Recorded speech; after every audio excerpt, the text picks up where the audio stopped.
friction.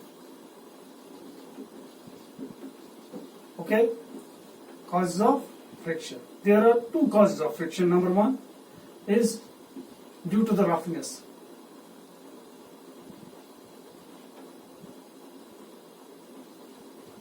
Roughness of surfaces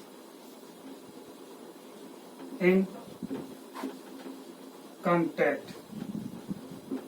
ठीक है, this is the one cause. There are two causes. पहले है roughness of surfaces in contact. मतलब अब अगर कोई भी सरफेस हम कंसिडर करें, कितना भी स्मूथ क्यों ना हो, उसमें इरेगुलरिटीज प्रेजेंट होती है, उसमें यानी कि रफनेस प्रेजेंट होती है. रफनेस का मतलब क्या है? Roughness means irregularities.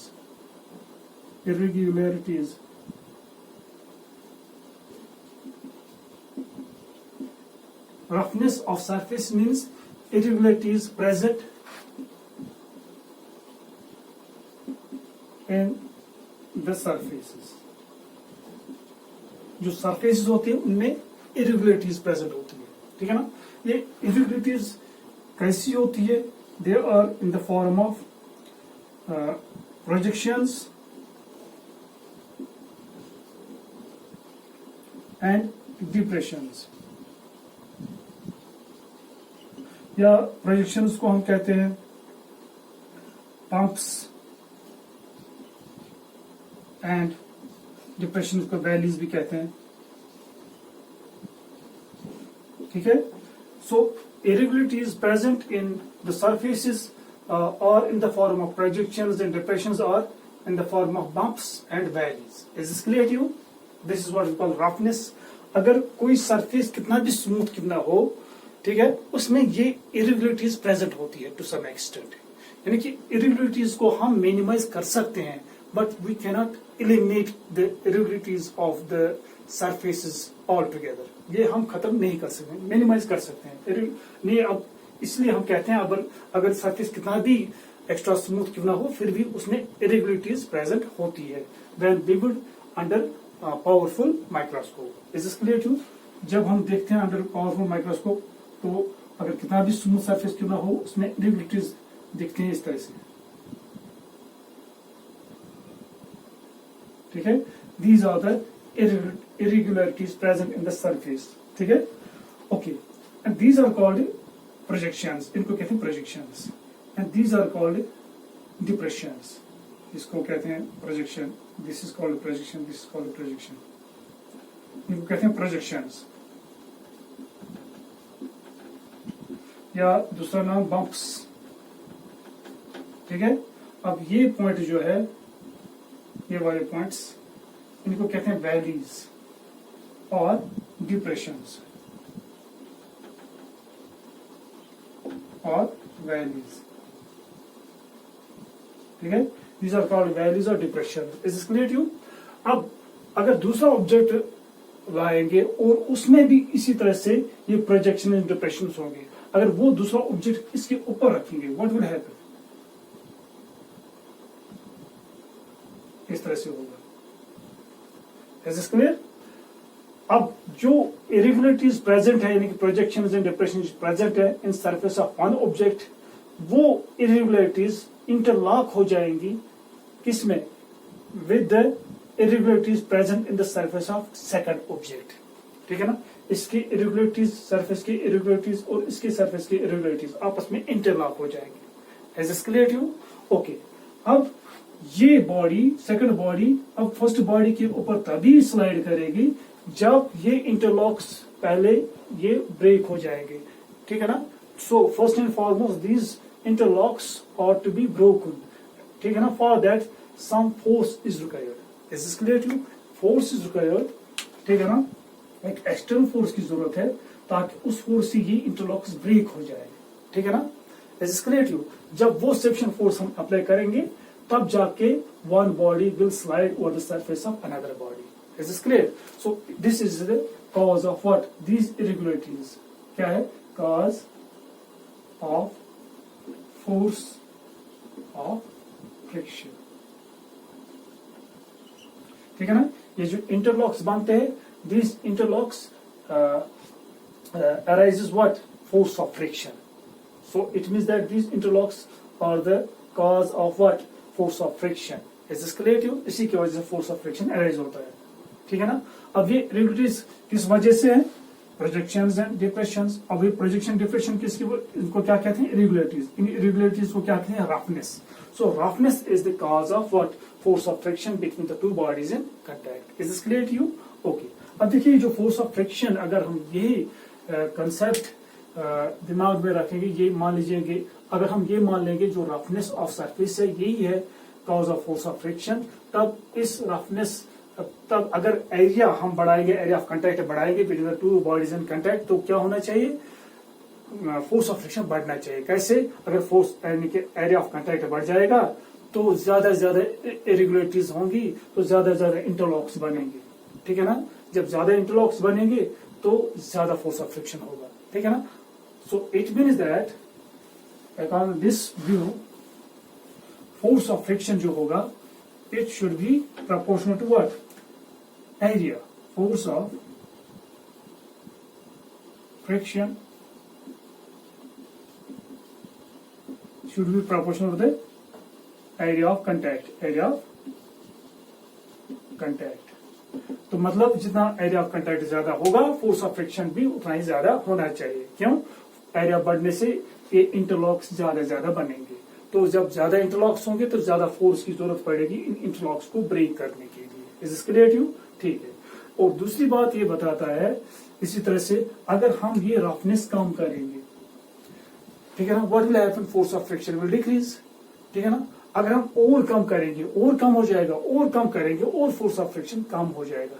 एक यानी कि जब हम ये सरफेसेस एक्स्ट्रा स्मूथ करेंगे, तब वहां पे जो फोर्स ऑफ फ्रिक्शन क्या होना चाहिए? वैनिश होना चाहिए, खत्म होना चाहिए. मगर ऐसा नहीं होता है.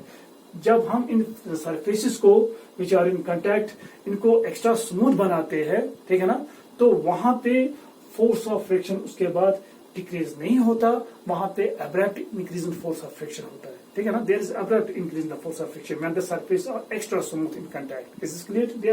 There is force of strong force of friction. Is this clear? याद रखना. तो यहाँ पे अगेन जो रफनेस के हिसाब से, अगर ये आइडिया हम मान लेंगे, खाली यही आइडिया, इसके हिसाब से रफनेस अगर डिक्रीज करेंगे तो फ्रिक्शन कंटिन्यूसली डिक्रीज होनी चाहिए. अगर एक्स्ट्रा स्मूथ होगा सरफेसेस इन कंटैक्ट तो फ्रिक्शन जीरो होना चाहिए, मगर ऐसा नहीं है. तो ये आइडिया, ये जो व्यू है, ये हमें एक्सप्लेन नहीं कर पाता है कि अगर एक्स्ट्रा स्मूथ सरफेसेस होंगे तो वहां फोर्स ऑफ फ्रिक्शन क्यों ज्यादा होता है, ठीक है ना? तो ये चीज ये एक्सप्लेन नहीं कर पाता है. There so it means that there are limitations regarding this idea roughness of the surfaces, ठीक है ना? ओके. अब दूसरा आइडिया है जो ये दोनों चीजें एक्सप्लेन करता है अच्छी तरह से, ठीक है? क्या? यानी कि प्रैक्टिकली ये दूसरी बात जो है, यानी कि एरिया अगर बढ़ा देंगे, पर प्रैक्टिकली हम क्या देखते हैं? प्रैक्टिकली हम देखते हैं अगर एरिया ऑफ कंटैक्ट बढ़ जाएगा, फोर्स ऑफ फ्रिक्शन नहीं बढ़ता है. कैसे? ऐसे मैं दिखा दूंगा.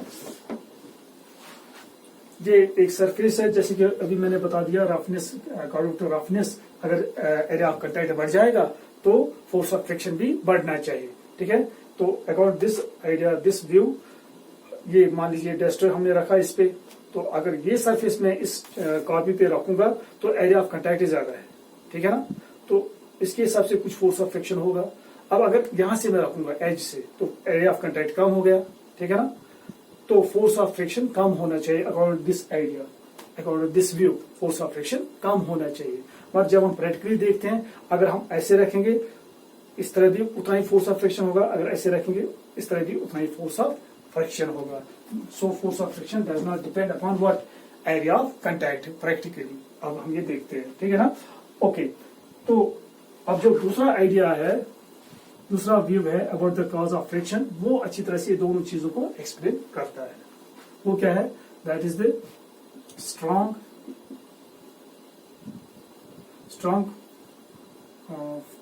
फोर्स, स्ट्रॉन्ग एटॉमिक, या आप लिखिए स्ट्रॉन्ग एटॉमिक और मॉलिक्यूलर फोर्सेस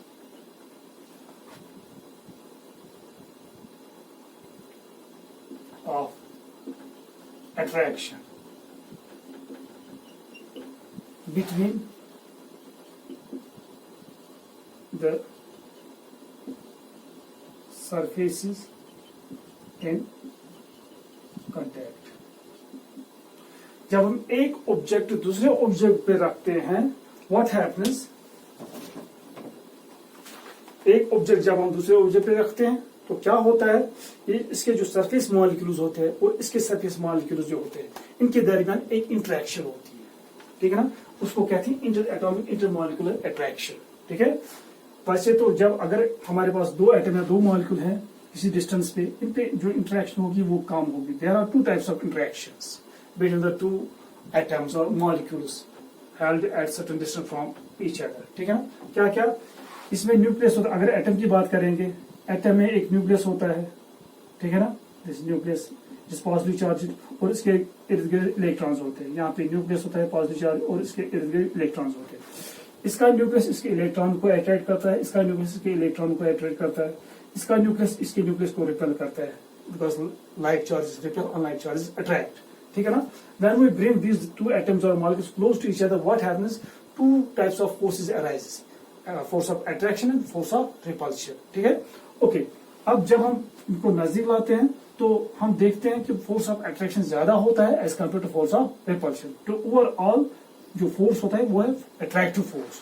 तो when we bring the two atoms और molecules close to each other, they attract each other and that attraction is called atomic force और molecular force of attraction. Is this clear to you? तो यही atomic force और molecular force of attraction होता है इनके दरमियान between the two surface in contact, ठीक है। यानी कि जब हम एक ऑब्जेक्ट दूसरे ऑब्जेक्ट पे रखते हैं तो इसके जो सरफेस मॉलिक्यूल्स और एटम्स होते हैं वो इसके सरफेस मॉलिक्यूल्स और एटम्स को अपनी तरफ खींचते हैं, इनके दरमियान फोर्स ऑफ अट्रैक्शन होता है, ये एक दूसरे को अट्रैक्ट करते हैं। Is this clear to you? ये जो अट्रैक्शन होती है, this is the cause of force of friction. Is this clear to you? यही है cause of what? Force of friction. So strong atomic or molecular forces of attraction between the surface in contact is the what? Cause of force of attraction. So it means that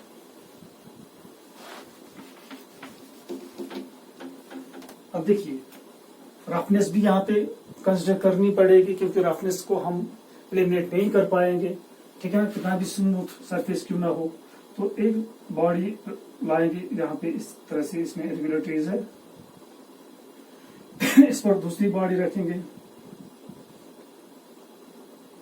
ठीक है।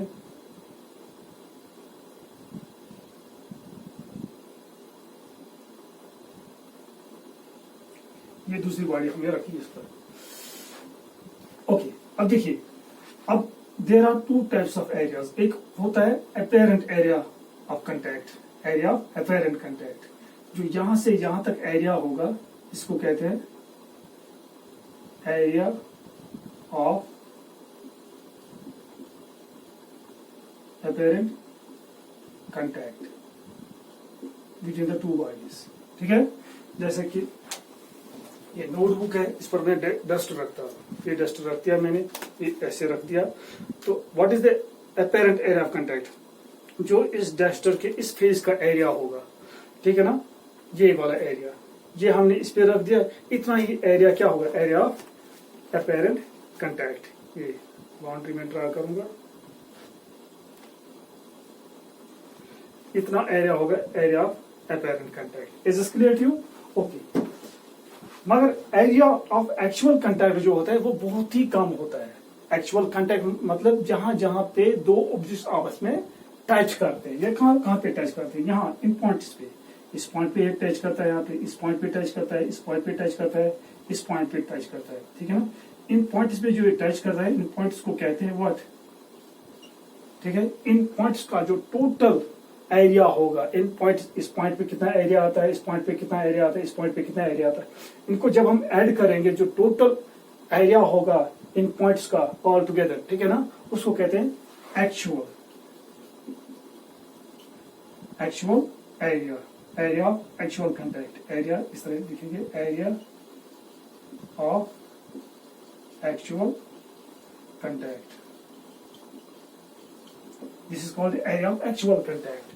तो area of actual contact हमेशा बहुत कम होता है। Area of actual contact, area of actual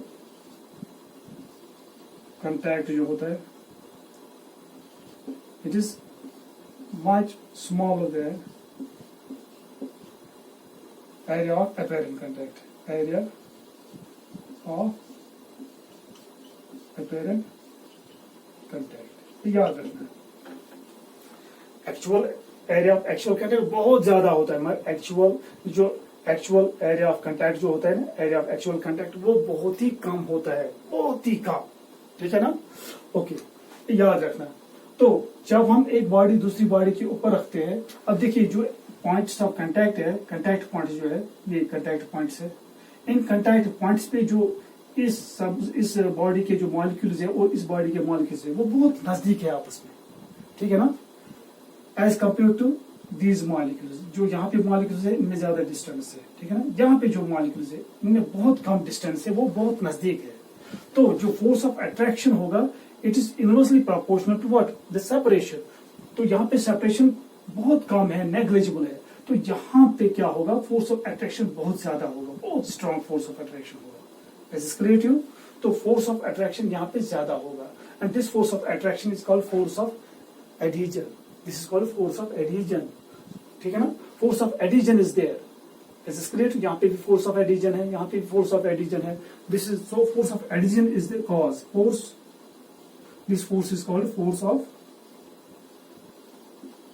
एडिजन, force of adhesion. So force of adhesion is there. ये कहाँ पे, इन पॉइंट्स पे, कंटैक्ट पॉइंट्स पे, ठीक है ना। तो यहाँ पे ये जो फोर्स होगा बहुत कम होगा, यानी कि यहाँ पे नेग्लिजिबल फोर्स होगा। Is this clear to you? Okay, अब इन पॉइंट्स पे जो एरिया है, एरिया ऑफ एक्चुअल कंटैक्ट वो बहुत कम होता है।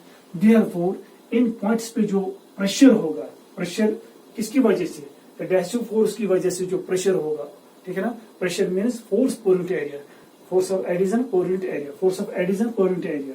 Is this clear to you? वो बहुत ज्यादा होगा इन पॉइंट्स पे, ठीक है ना। एडहेसिव प्रेशर इन पॉइंट्स पे एट कंटैक्ट पॉइंट्स, वो क्या होगा, वो बहुत ज्यादा होगा। At these points adhesive pressure at contact points is very large, as strong we can see. Pressure इन पे ज्यादा होगा। Is this clear to you? अब जब प्रेशर होगा, यही adhesive pressure, जो प्रेशर है, it is responsible for the force of friction. Is this clear to you? यही responsible है force of friction। कैसे? अब ये फोर्स इतना ज्यादा होगा इन पॉइंट्स पे, तो बहुत सारे पॉइंट्स पे क्या होगा, ये दोनों ऑब्जेक्ट्स इन पॉइंट्स पे वेल्ड हो जाएंगे। ये फोर्स इतना स्ट्रॉन्ग होता है, इन पॉइंट्स पे वेल्ड हो जाते हैं आपस में, ठीक है ना। This called cold welded. The two substances at this points, कौन से points, contact points, at this contact points will weld, ठीक है ना, कोल्ड वेल्डेड टुगेदर, ठीक है ना। इनके यानी कि एक दूसरे में बंद हो जाएंगे, वेल्ड हो जाएंगे। Is this clear to you? So there are large number of these contact points, ठीक है ना। तकरीबन हर एक पॉइंट पे ये जो एडहेसिव प्रेशर होगा वो बहुत ज्यादा होगा, इसलिए तकरीबन हर एक पॉइंट पे ये इन पॉइंट कंटैक्ट पॉइंट पे क्या होगा, ये कोल्ड वेल्ड्स बनेंगे यहाँ पे। Is this clear to you? Cold welds. So there are large number of tiny cold welds. Is this clear to you? These tiny cold welds are responsible for what? For the force of friction. अब इस body को इस पर slide करने के लिए पहले ये टाइनी कोल्ड वेल्ड्स हमें ब्रेक करने पड़ेंगे। उसको ब्रेक करने के लिए हमें एक एक्सटर्नल फोर्स अप्लाई करना पड़ेगा, फ्रिक्शन फोर्स, बहुत ज्यादा फोर्स, स्ट्रॉन्ग फोर्स अप्लाई करना पड़ेगा। तब जाके ये कोल्ड वेल्ड्स खत्म हो जाएंगे, ब्रेक हो जाएंगे, तब जाके ये स्लाइड करेगा। So this is the cause of what, force of friction. Is this clear to you? So what is the actual cause of force of friction? Now it is the strong atomic or molecular forces.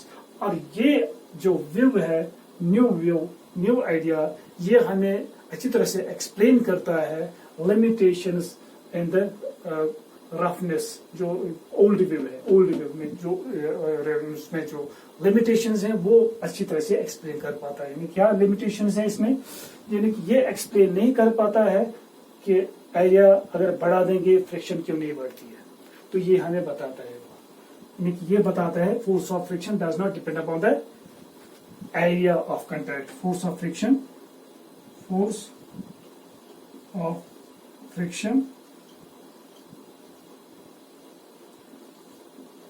does not depend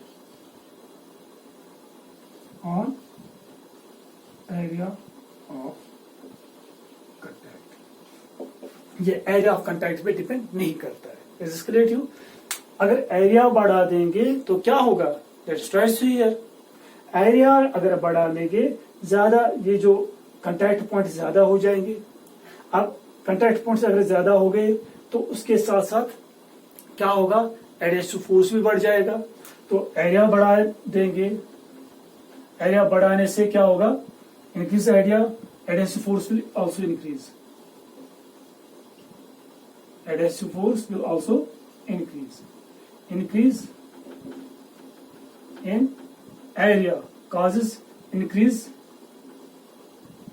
in adhesive force. एडहेसिव force भी increase हो जाएगा।